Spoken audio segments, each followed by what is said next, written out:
go out to dinner and the waiter would come to us and we'd kind of get in a conversation with the waiter, and the waiter would say that they had just graduated as a mechanical engineer and there were waiting tables. There's a disconnect here, and we need to be part of the solution. All of our projects are all different, and we always learn new things. We have so many different interns that have gone and done great things. You know, when I was growing up, I wanted to be, the NASA engineer, I want to work on the space shuttle or whatever. And so the biggest thing for me is when I have something that actually made it on a ship or like an airplane.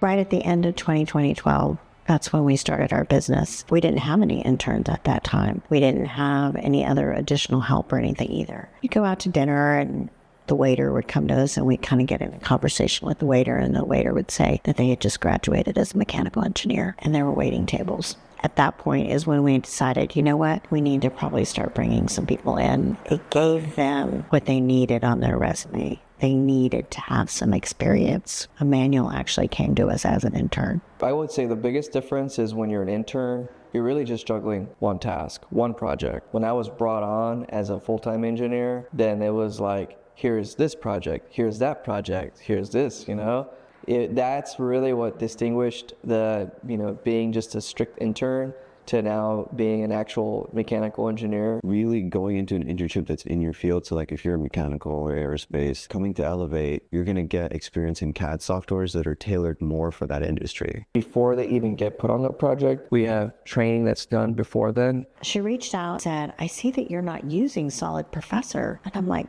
well, what is that? I don't even know what that is. And she said, well, it comes with your license and it's training based, and I'll give you a demo. It's like, yes, we want to have a demo. So we set up the demo and she was walking through everything. And I'm like, oh my gosh, this is amazing. And we can use this now. Even the project I'm working on right now, I have to use a software, finite element analysis software. I've never used it before. I'm learning through it. I'm going through reading the, software manuals and all the other stuff. It's difficult.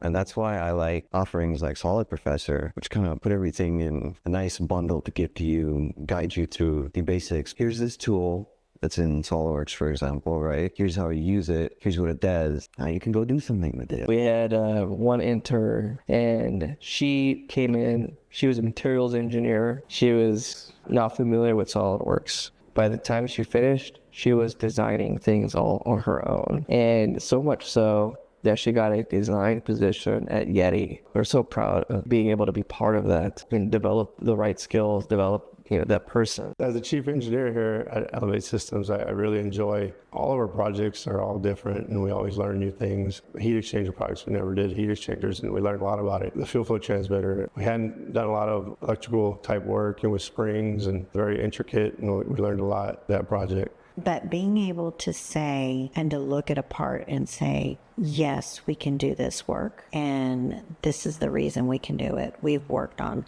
this project for the KC-135, and we have been able to work with 37 different parts. It didn't make sense not to 3D print the part. Whenever we were making this impeller was made in the 1950s. It was hand crimped, hand balanced with rivets. It didn't make sense to do that. We needed something that was one piece, not all those different pieces. It's pretty neat to be able to actually be successful and redesign something that was done a while back, like in the 50s, 60s, and still get it working. I can honestly say I'm proud of the culture we have developed here. For instance, when we start a project, if we're able to visit the actual team, like at the Air Force Base, that's what we'll do. We'll kind of do like a site visit and see what they're working on the bench, and kind of what their roadblocks are. We see things that have nothing to do with our contract, but we see issues in their process on what they're doing and where they're having issues. And we say, we need to help you do this, whether we 3D print a tool that's going to help you hold something in place while you're taking measurements. That's as simple as that. Is that part of our scope of work?